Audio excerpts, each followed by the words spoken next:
Yeah, we're not on. We are live. Now this is appropriations, January 21st, I think, yeah.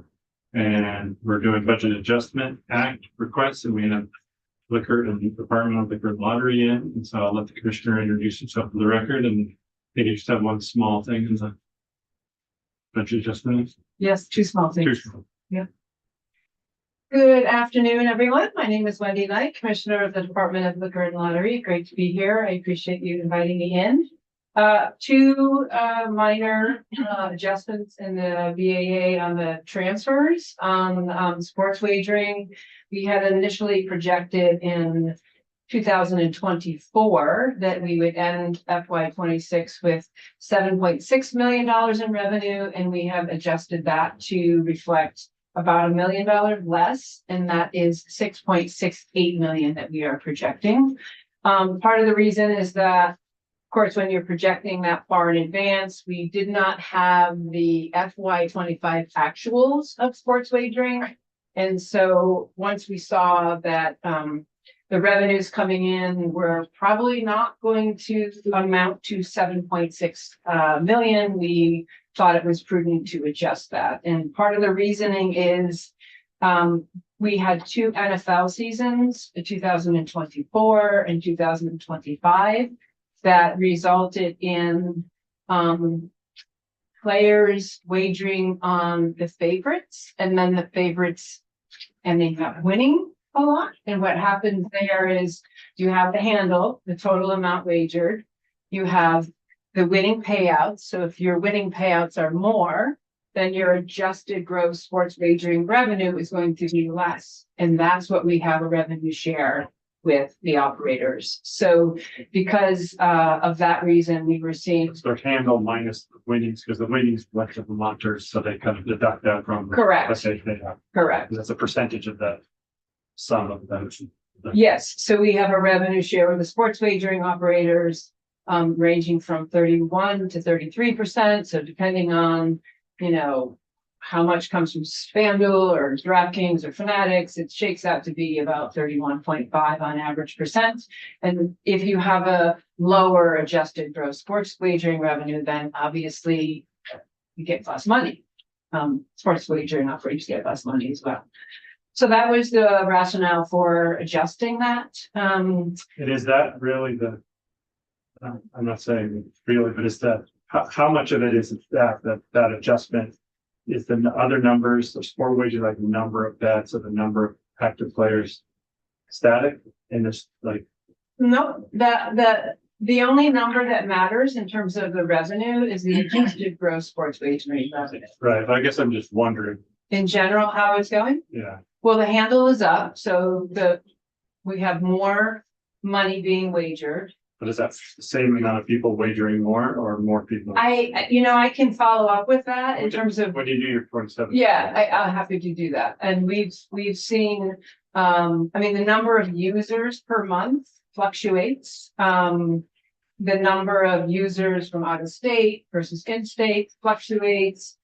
In general, we have about 40% of the users, the active users in the Vermont sports wagering platforms come from out of state. So they're people that are traveling here, they're vacationing here, they have second homes here. And while they're here, they're using the Vermont apps and they're wagering, and then we recoup that in terms of we get the revenue, not their home state. And so that's added a lot to the revenue for the sports wagering, is the fact that we have a robust tourism economy. Do you collect all the data or receive data on age and their demographics? Yes, we don't regularly report on that, but we do have that information from the operators. That's all information I can give you in terms of the breakdown. We generally see, out-of-state users their average bet is higher. Maybe it's $31 versus $25, but all that information I can give. Thank you. You're welcome. And we are on track to meet the revised estimate of $6.68 million.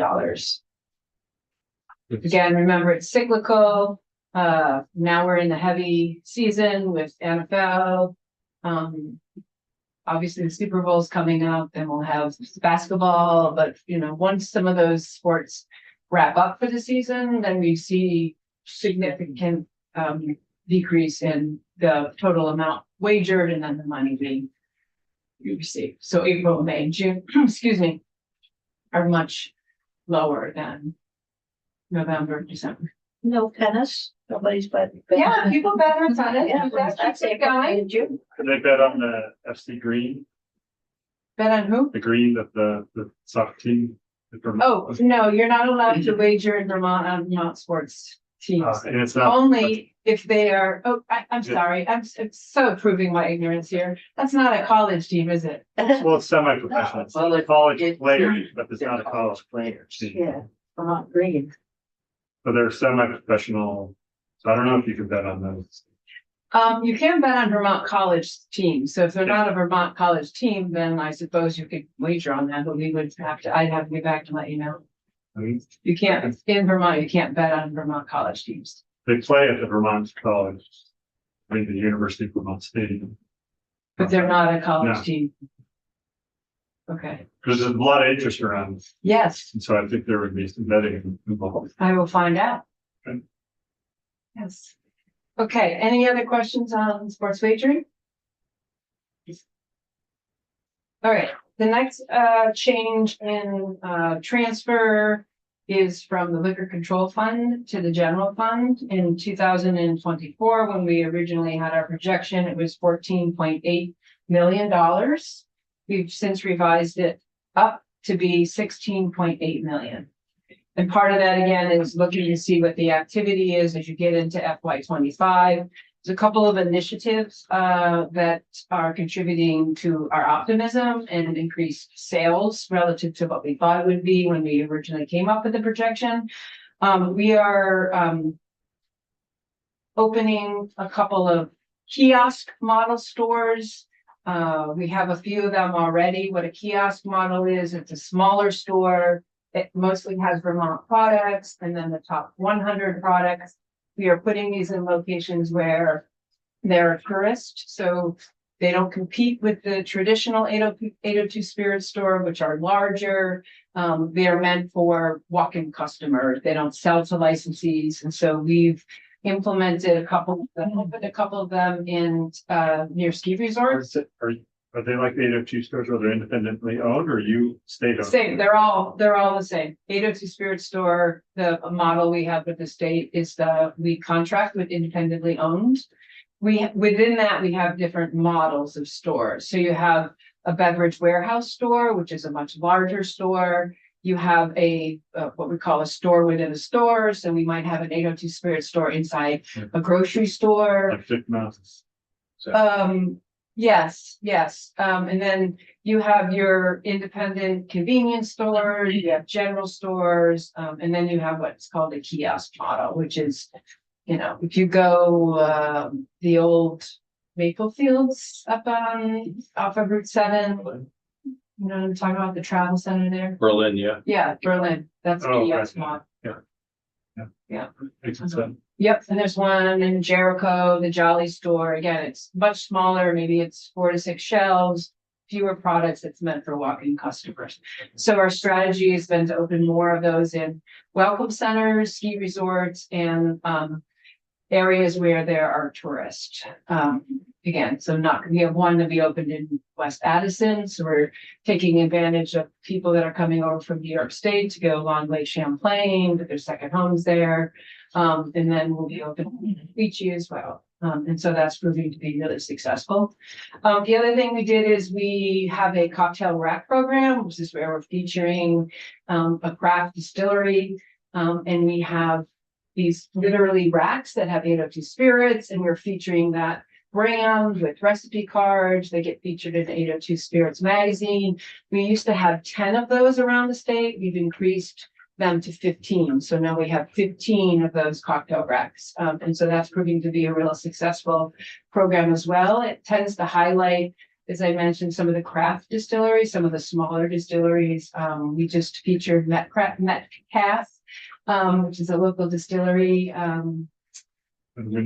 Yeah. And this is taking advantage of the change we made, allowing and No, cocktails? no, this is just an opportunity for us to do a feature of a distillery. So we do it in, So it's spirits, not it's a bottle of, cocktails. correct, Call absolutely. the cocktail I'm- rack, it's but called- just go make the cocktail. Correct, yes, that's what the confusing part Could is. you do it with the canned cocktails? We don't sell those. The department, 802 Spirits, Doesn't that's the sell? change. No, we moved that into the private sector. I see. I see. Yeah. Okay. So the cocktail rack program, to the chair's point, is you're featuring a bottle of bourbon, and then you're gonna have a recipe card that shows how you can use that bottle of bourbon at home, making your own fancy cocktails. Mhm. And that's proven well because it's doing quite well. Because of the partnership we have with Yankee Publishing, you get featured in the 802 Spirits magazine. You have these cocktail recipes, we put it on social media. And so we've increased the number of those racks, the physical racks, from 10 to 15, and that's been helpful. We also have something called Flash Friday Sale. And so a couple times a year, we were doing a special sale. It was, promoted at the last minute, meant for walk-in customers. They'd get an email or social media saying, hey, today's Flash Sale Friday, whiskeys are on sale. And we, every month or every other month or whatever, I think it was 4 times, we started 4 times a year. So every quarter we would pick a category, and then we would make the products 750 liters and more, it's 20% off. So that gets people into the store, not just to purchase that product that happens to be on sale, but while they're in there, we've seen the complete register sales go up. So they're obviously using that opportunity to save money on whatever category is on sale, but then they're buying other products. We have increased the frequency of those as well. So that's been helping. Again, you use your data to determine what's working, what's not working. We saw that this was really a successful program. So now we are offering these 6 times a year as opposed to 4 times a year. And is this a changing the trend? Because I think other times you've been in here, we've talked about a declining, and I've just also read in the media that Vermonters and Americans are drinking less in less. general. But is this just like, is this a change in the trend, or are we just changing in our estimation of what? Yeah, so what I'm speaking about now is just the revised revenue projections. You're right, and what we've been talking about over the last 3 years or so is that in general, the revenues from the sale of alcohol have been going down, and they will continue to go down this year. We're projecting another 2% decline. And various reasons for that. Some of it is that people are being more health conscious and they're drinking less, or they're drinking more intentionally. Legalized cannabis has impacted revenue. People are choosing their different choices of products to consume. So Revenue doesn't matter if it's sold kind of by you, by 802, or here in a convenience store, in the retail market, the revenue generated is the same. Or alcohol in a bar. I know it's paid differently. Yeah. It all comes back to the state the same. Correct. No, it doesn't all come back to the state at the same percent. So right now, I'm just speaking about the revenue that's generated from the department for the sale of spirits. I will say that in general, across the country, sale of alcohol, whether it's beer, wine, cider, even the ready-to-drink cocktails, spirits are all down. And so we're trending about 2 or 3% less. You see in other states and nationally, it's about 10%. Okay. And so in the control states, for example, in November, our decrease was 2% year over year. The other control states saw almost a 6% decline. So we are doing a little You're not bit seeing better. that in the non-control states?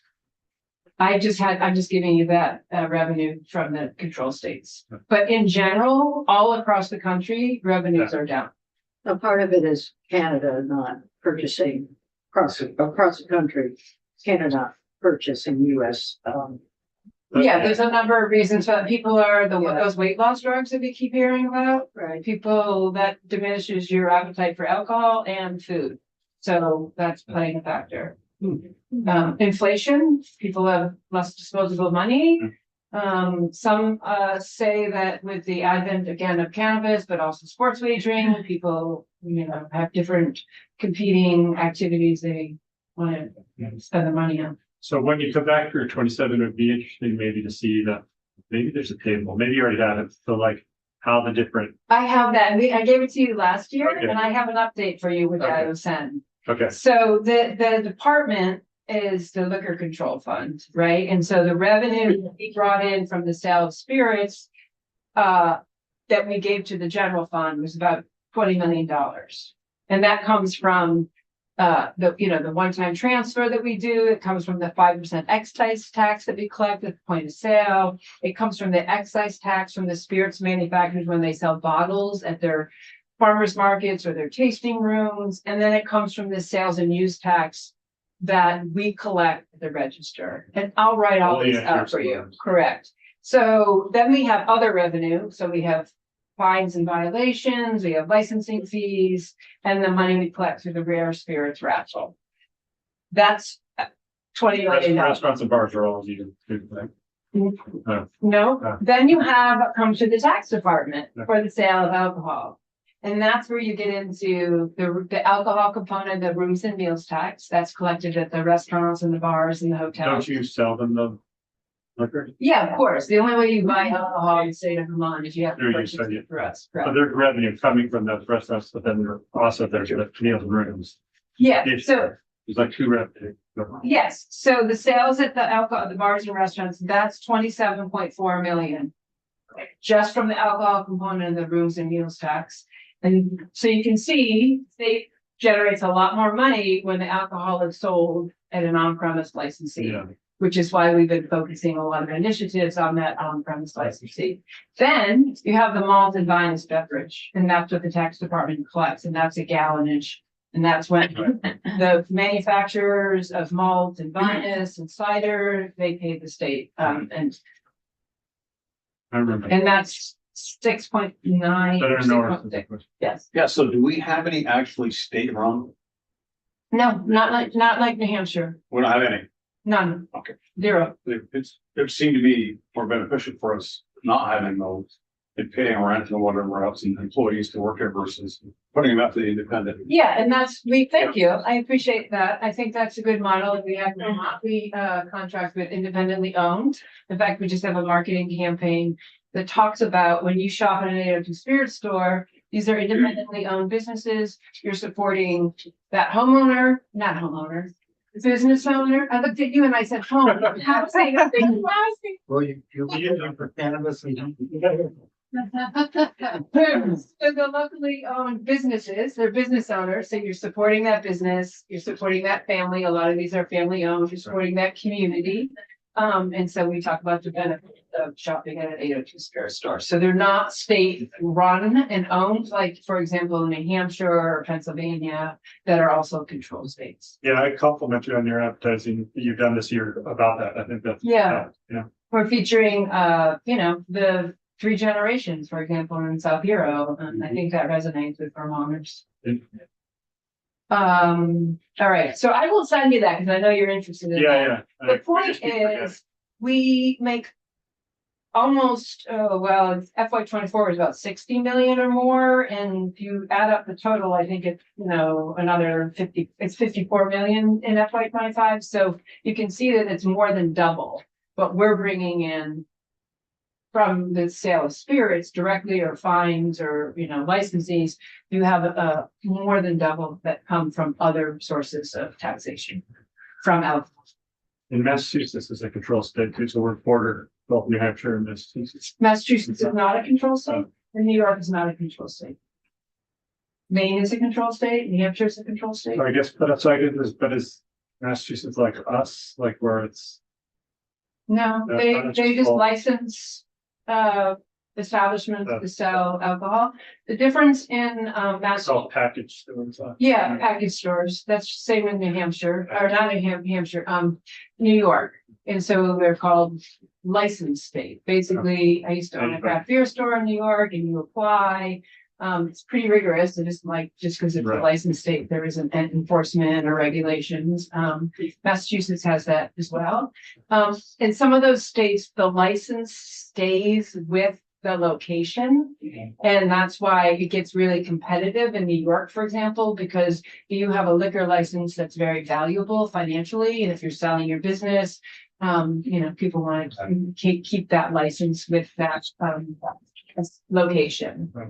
And here in Vermont, we don't transfer licenses. If you apply for a license, it's this location, it's this business, it's this, owners. So They don't you transfer. give them any kind of guarantee that you won't open another 802 within No. a third space? No, this is a capitalist society. So you could open one across the street, No, well, we wouldn't do that, But you right? could. Like, we, contract. well, what we do So that would be is, good for you or us. yeah, we use data again to make decisions. And so we look at where there might be a gap in coverage, and where there might not be an 802 spirit store. There's no promises that 802 spirit store in a certain town has a monopoly. If there are circumstances that warrant us opening a kiosk store or putting that out to bid or opening a store 5 miles away, then we would consider doing that. Okay. Great. Thank you for this. It's good explanation. you, Changes. Like me, I think you asked me to talk about the potential revenue from digital lottery. Did you want me to talk about that or no? If it's not in the VA, you can wait to. Okay, I will wait. Budget address, unless Okay. you wanted to, but I think. No, we can I'm wait. happy to wait. Yeah. Okay. Yeah. Thank Any you other again. questions? I do want to know what intentional drinking is. Intentional? You said that they might, People are being more intentional about drinking? yeah, does that mean they're like tonight? We're drinking. Yeah. I'm drinking, I'm in intention. Or. When I drink, I'm always intending to do it. I never do it accidentally. I think, someone, Drink by mistake. or if I have it, Yeah, maybe if I have it, just. so if you're intentionally, maybe you're just being more careful and. Yeah, I think you're just being, I guess, intentional, meaning I'm going to have a glass of wine tonight. I'm going to meet with friends on Friday. Or I'm only gonna drink one glass of wine. Correct. Or I'm not gonna drink for the month of February, or I'm gonna have beer when I have tacos, and I'm gonna drink vodka when I have caviar. That would be. I would be drinking much vodka. You- Yeah, that like, that makes the caviar, it's like. Commissioner, have you seen dry January, our sales lower in January? I don't have the January. I just went over the years. It seems like January has been a thing for the last Yeah, 5 years. I think though also you have to understand that people have spent a lot of money and they've been, over the holidays. So maybe it's just like, oh, I'm gonna be on a financial diet and an exercise I assume regimen. it's always a down year. Yeah, of course. January, but I'd have to see, it's hard to dissect what's from dry January or damp January, or just people are tired of spending money. Yeah. And they drank Right. so much during December. So that Yeah, they take a break. and they spend a lot I'm of talking from person. money. You sound like you're getting very. Okay, well, thank you. You're very welcome. Thank you. Thank you.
Okay, we're off mute. We're back.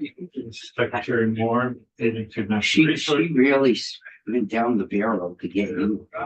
Yeah, they were desperate. Yeah, desperate. Secretary, you can introduce yourself. I know you don't have a lot in the VA, but We do not. you would have to give you an opportunity to go over it just so we're not. Thank you. I appreciate that. For the record, I'm Julie Martin, the Secretary of Natural Resources. I am endeavoring to join the Zoom so I can share a few slides. We do have just two BAA pieces, but also thought I would share a little bit of updated information on our appropriations. I know Doug Farnham had provided information as of September 30th, but we made a lot of progress over the last Okay. couple months and just want to Yeah, it's Tim. Also, the sound on your computer itself. I got it. Sorry about that. Thank you. But also want to just provide that information as well. Okay. So, and I'm joined today by Charles Martin, who's the Deputy Secretary at ANR, and Steve Gomez, who is our CFO.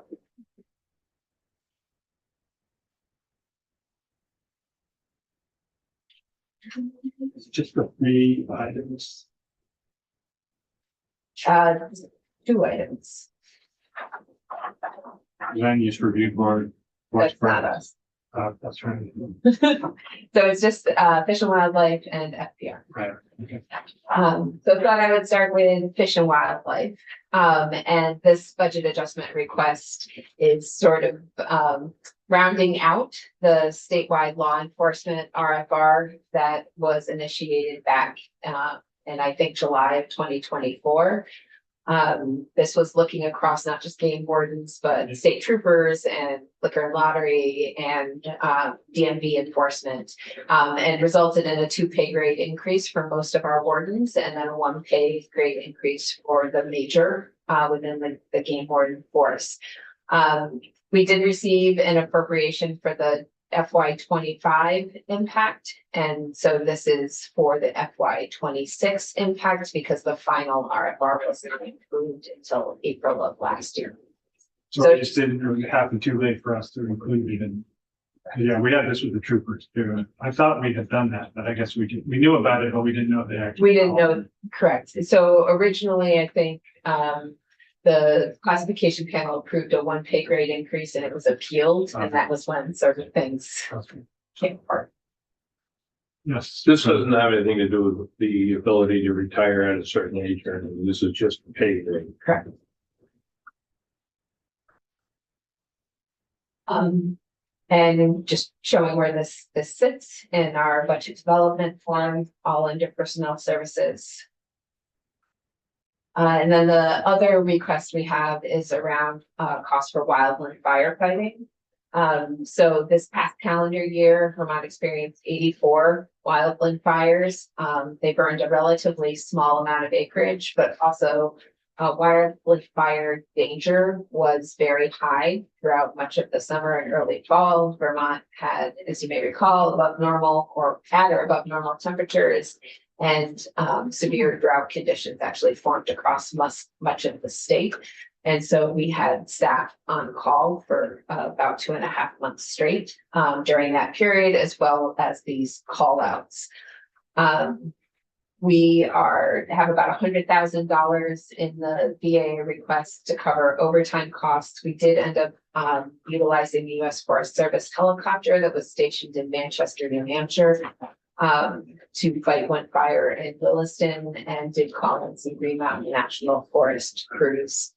And just a little bit of facts and figures. Our wildland fire team is just 3 full-time firefighters. These are folks that have significant training and are actually able to serve as incident commanders if a larger fire develops.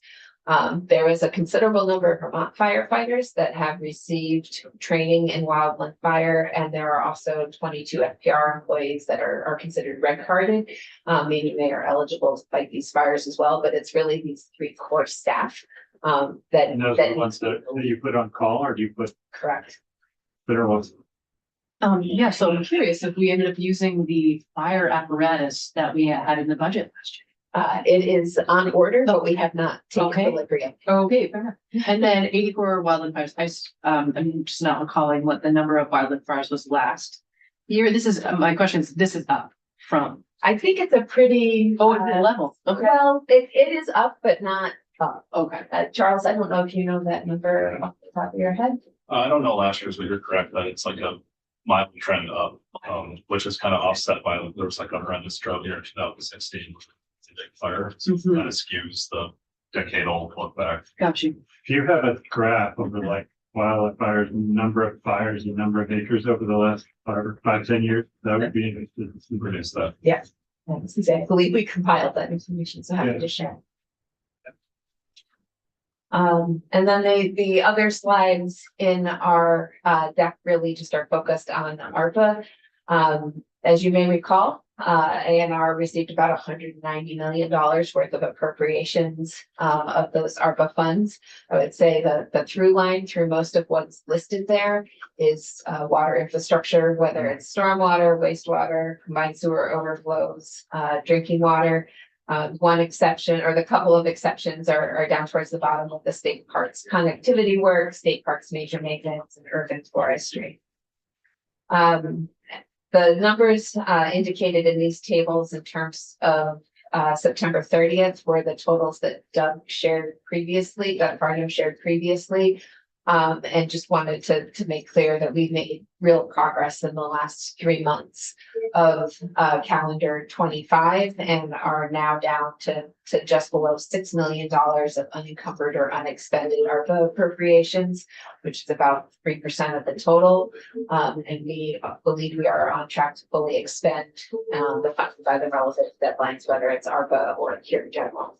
Well, that's good, yeah, because on his data, these wastewater and water projects are highlighted as the one area of concern, but he was more like if there's something goes wrong with the project, but if that didn't happen, you feel confident. No, they continue to move forward. I mean, these are big, complicated infrastructure projects, and these are really compressed timelines. So it's not unexpected. They're sort of towards the end of period of performance. And it's something we've been paying real carefully. Yeah, I think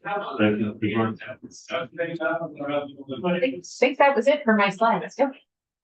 So if there are questions, happy to answer them, but also just to reflect the incredible work of the team, getting these dollars out and on the ground and invested in really projects. That was kind of my question. Is everything, it doesn't look it by that slide, but is everything obligated currently? We have 5.8 million that is currently unexpended, unencumbered, meaning it hasn't been obligated to a project. What's the deadline on that obligating the?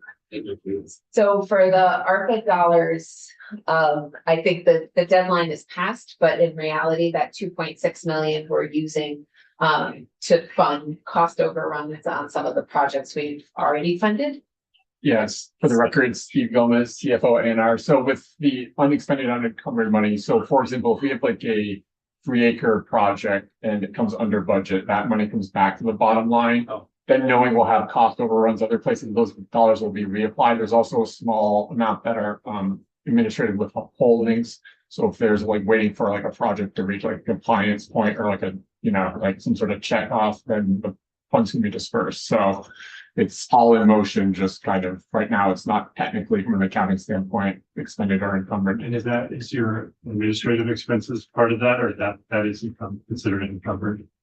Like if you're using to pay staff? We are using some of these dollars to pay staff. Yeah, so that would fall under, there's probably I'd have to double check, but I think a portion that would be part of that administrative withheld piece. So yeah.